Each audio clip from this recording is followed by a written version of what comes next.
Hello guys, welcome back to Anees kitchen. ഇന്ന് വന്നിട്ടുള്ളത് ഒരു ഐസ്ക്രീമിൻ്റെ റെസിപ്പിയാണ്. അവക്കാഡോ ഐസ്ക്രീമിൻ്റെ റെസിപ്പി ആയിട്ടാണ് ഞാൻ ഇന്ന് വന്നിട്ടുള്ളത്. നല്ല ടേസ്റ്റി ആയിട്ടുള്ള ഒരു ഐസ്ക്രീമാണ് ഇത്. ഞാൻ ഇപ്പോൾ ഉണ്ടാക്കിയതല്ല, മുൻപേ ഉണ്ടാക്കിയ ഐസ്ക്രീമാണ്. അപ്പോൾ അതിൻ്റെ വീഡിയോ ഇതുവരെ ഞാൻ ഇട്ടിട്ടില്ല. അപ്പോൾ ഇപ്പോൾ എനിക്ക് ഇതിൻ്റെ സമയം കിട്ടിയത്. അപ്പോൾ ഞാൻ ഇന്ന് ഈ വീഡിയോ ഇടാമെന്ന് വിചാരിച്ച് നല്ല ടേസ്റ്റിയായ അവക്കാഡോ ഐസ്ക്രീമിൻ്റെ റെസിപ്പി ആയിട്ടാണ് ഇന്ന് വന്നിട്ടുള്ളത്. അപ്പോൾ എല്ലാവരും തീർച്ചയായിട്ടും ഈ വീഡിയോ കാണണം കേട്ടോ. അങ്ങനെ 2 അവക്കാഡോ എടുത്തിട്ടുണ്ട്. അത് ഞാൻ നന്നായിട്ട് മിക്സിയിൽ അരച്ചിട്ട് കൊണ്ടുവന്നിട്ടുണ്ട്. തൊലിയെല്ലാം കളഞ്ഞിട്ടാണ്. അപ്പോൾ നമുക്ക് ഉണ്ടാക്കാൻ തുടങ്ങാം. അത് ഞാനൊരു ബൗളിലേക്ക് 2 കപ്പ് വിപ്പിംഗ് ക്രീം ഒഴിച്ച് കൊടുത്ത് അത് നന്നായിട്ട് ബീറ്റ് ചെയ്യണം. അപ്പോൾ അറിയില്ലേ, ഇപ്പം നന്നായിട്ട് ബീറ്റ് ചെയ്താലാണ് ഇതിൻ്റെ ടേസ്റ്റ് ഉണ്ടാവല്. അപ്പോൾ നന്നായിട്ട് ബീറ്റ് ചെയ്യണം.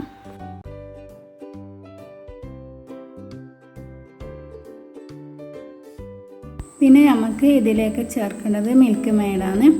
ഞാനിപ്പോൾ ഒരു 1/4 കപ്പോളം മിൽക്ക് മെയ്ഡ് ഇതിലേക്ക് ചേർത്ത് കൊടുത്ത് ബാക്കി നോക്കിയിട്ട് നമുക്ക് ചേർക്കാൻ വിചാരിച്ചിട്ട് ഞാൻ ഏകദേശം ഒരു 1/4 കപ്പോളം മിൽക്ക് മെയ്ഡാണ് ഞാൻ ഇതിലേക്ക് ചേർത്ത് കൊടുത്തത്.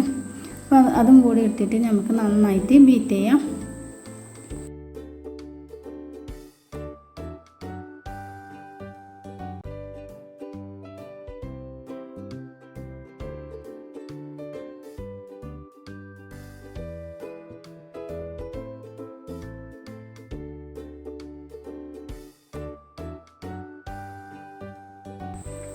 പിന്നെ ഇതിലേക്ക് ഞാൻ വീണ്ടും ഒരു 1/4 കപ്പും കൂടി മിൽക്ക് മെയ്ഡ് ഒഴിച്ചു കൊടുത്ത്, നേരത്തെ 1/4 കപ്പല്ല ഞാൻ ഒഴിച്ചു കൊടുത്തതിന്.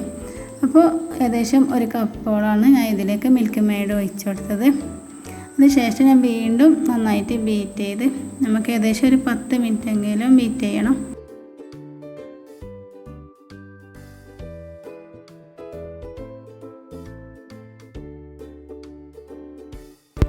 നന്നായിട്ട് ക്രീം പൊങ്ങി വന്നിട്ടുണ്ട്.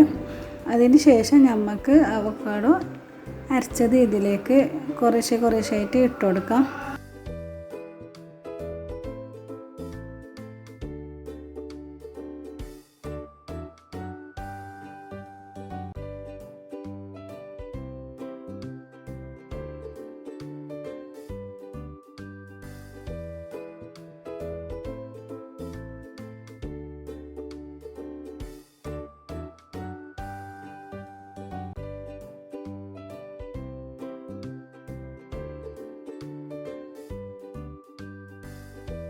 അങ്ങനെ അവക്കാഡോ അരച്ചത് ഫുള്ള് ഞാൻ ഇതിലേക്ക് ഇട്ടുകൊടുത്ത് കുറേശ്ശായിട്ട് എന്നിട്ട് നന്നായിട്ട് ബീറ്റ് ചെയ്തെടുത്ത് ഒരു ലൈറ്റ് ഗ്രീൻ കളറാണ് ഇതിനായിട്ടുള്ളത്.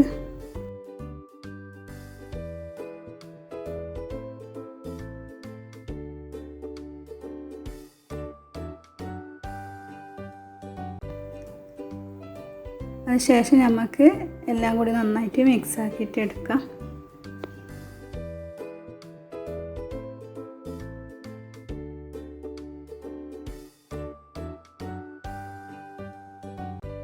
അങ്ങനെ ഏകദേശം ഒരു 10 മിനിറ്റോളം ഞാനിത് ബീറ്റ് ചെയ്തിട്ട് എടുത്തിട്ടുണ്ട്.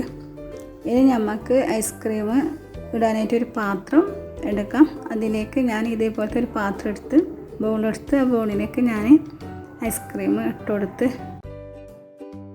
ഞാനൊരു 7 മണിക്കൂറോളം ഫ്രീസറിൽ വെച്ച് കൊടുത്ത്, ഒരു ദിവസം ഫുള്ള് വെക്കുന്നുണ്ടെങ്കിൽ അങ്ങനെയും വെക്കാം കേട്ടോ.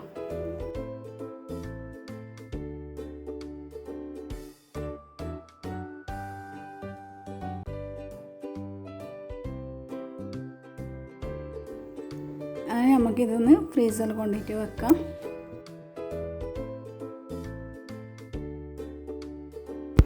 അങ്ങനെ 7 മണിക്കൂറിന് ശേഷം ഞാൻ ഫ്രീസറിൽ നിന്ന് എടുത്ത് അങ്ങനെ നമ്മുടെ ഐസ്ക്രീം ഇവിടെ റെഡി ആയിട്ടുണ്ട്. നിങ്ങൾ തീർച്ചയായിട്ടും ഇതേപോലെ ഐസ്ക്രീം ഉണ്ടാക്കി നോക്കണം. നല്ല ടേസ്റ്റിയായ ഒരു ഐസ്ക്രീമാണ്. അങ്ങനെ നമുക്കൊരു സ്കൂപ്പ് വെച്ച് നമുക്കിത് ഐസ്ക്രീം കോരിയെടുക്കാം. അതിനുശേഷം ഒരു പാത്രത്തിലേക്ക് ഇട്ട് കൊടുക്കാം.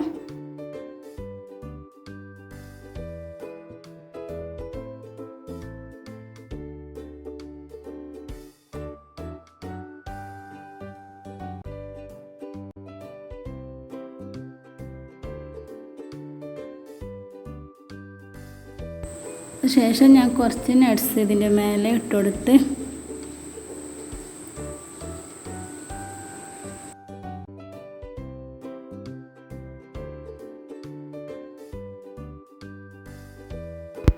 പിന്നെ അതിലേക്ക് ഞാൻ സ്ട്രോബെറിൻ്റെ സിറപ്പും കൂടി ഡെക്കറേറ്റ് ചെയ്ത് നല്ല കാണാൻ നല്ല കളർഫുള്ളായിട്ടുണ്ട്.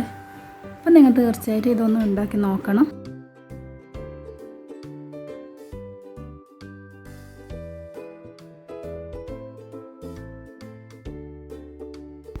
അങ്ങനെ നിങ്ങൾക്ക് എൻ്റെ വീഡിയോ ഇഷ്ടപ്പെട്ടിട്ടുണ്ടെങ്കിൽ ഒന്ന് സബ്സ്ക്രൈബ്, ലൈക്ക്, ഷെയർ ചെയ്യണം. ഇനിയും നല്ല നല്ല വീഡിയോ ആയിട്ട് ഞാൻ വരുന്നതായിരിക്കും. ബൈ.